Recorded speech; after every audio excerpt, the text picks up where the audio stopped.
ওমর ফারুক রাদিয়াল্লাহু তাআলা নাম আনহুর নাম আপনারা সবাই শুনছেন।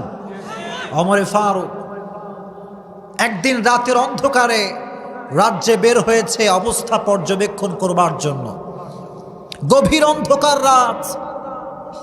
ঘটনাটা খুব মনোযোগ দিয়ে শুনবেন। এই ঘটনা it will change your life ইনশাআল্লাহ। এটা আপনার জীবনটাকে পরিবর্তন করে দেবে। ওমর ফারুক হঠাৎ করে একটা ঘরের সামনে স্টপ থান্ডার দাঁড়িয়ে গিয়েছে। ওমর ফারুক দাঁড়িয়ে শুনতে পাচ্ছে মা এবং মেয়ের মাঝে কথা হচ্ছে।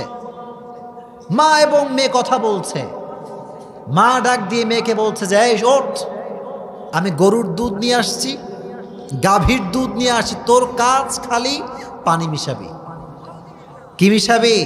পানি মিশাবি। আচ্ছা বলেন, দুধে পানি মিশানো এটা কি ঠিক না বেঠিক? বলেন না কেন, ঠিক না বেঠিক?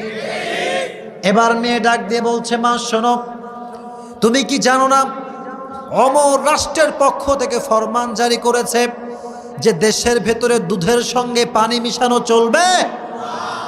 মা কয় তুই কি পাগলি নাকি রে, তোর কি মাথায় সিট আছে? গভীর অন্ধকার রাত, ওমরের 14 গোষ্ঠীর কেউ এখানে নাই, কিন্তু ওমর আছে না নাই? বলেন না কেন, ওমর আছে না নাই? ওমর সব শুনছে, বিহাইন্ড অফ দ্য ডোর, পেছন থেকে সব শুনছে। ওমর অপেক্ষায় আছে মেয়েটা কি উত্তর দেয়। আগেই কম সুবহানাল্লাহ। মেয়েটা বলছে মা, কেউ দেখে না, ওমরের রাষ্ট্রের কেউ দেখে না, প্রজাপতি দেখে না, কোনো প্রাণী দেখে না, রাজ্যের কোনো কেউ দেখে না, কিন্তু গভীর অন্ধকারে দেখে কে? এটা শুনে ওমর থরথর করে কেঁপে উঠছে। আল্লাহু আকবার! ওমর কেঁপে উঠছে। মেয়েটা বলল কি? আসলেও তো তাই। আমি ওমর না দেখতে পাইলেও তো অলওয়েজ আমাদেরকে দেখে একজন, তিনি কে? ওমর সোজা go back to home. Omar সোজা বাসায় ফিরে গিয়েছে। বাসায় গিয়ে তার সন্তান আব্দুল্লাহ ইবনে ওমরকে ডেকেছে। ডেকে বলছে তাল, এখানে এসো হে আমার সন্তান। আপনারা শুনবেন সবাই? আমি কি বলে দিব প্রিয় ভাইয়ের আপনাদেরকে?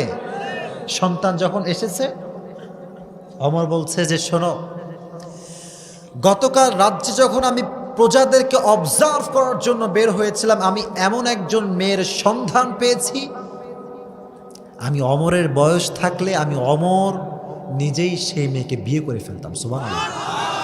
আমি নিজেই বিয়ে করে ফেলতাম, কিন্তু আমার যেহেতু বয়স নেই, এজন্য আমি তোমাকে বাবা হিসেবে আদেশ করছি, তুমি রাষ্ট্রের প্রধানমন্ত্রীর সন্তান হিসেবে দুধওয়ালির মেয়ের কাছে ওমরের সন্তান হয়ে বিবাহের প্রস্তাব নিয়ে যাও। সুবহানাল্লাহ। এবার ঝিনাইদহর ইকরা এলাকাবাসী, আপনারা যদি বুঝে থাকেন তাহলে উত্তর করবেন, না হয় চুপ থাকবেন। কথা ভালো করে বুঝবেন, যুবকরা বুঝবেন, আব্বারা বুঝবেন। ওমর তার ছেলেকে বিয়ে দিয়েছে। বিয়ের সময় দেখেছে যে মেয়ের বাপের কয় বিঘা জমি আছে। বললেন না কেন? দেখেছে। ওমর সন্তানকে বিয়ে দিয়েছে, উনি দেখেছেন যে মেয়ের বাপের কয় কোটি টাকা ব্যাংক ব্যালেন্স আছে। বললেন না কেন? দেখছে। কিচ্ছু দেখে না, হি ডিডন্ট সি এনিথিং। শুধু দেখেছে মেয়েটার ভেতরে একটা গুণ, গুণটার নাম কি? যুবকরা এত আওয়াজ কম তোমাদের, জোরে কও, গুণটার নাম কি?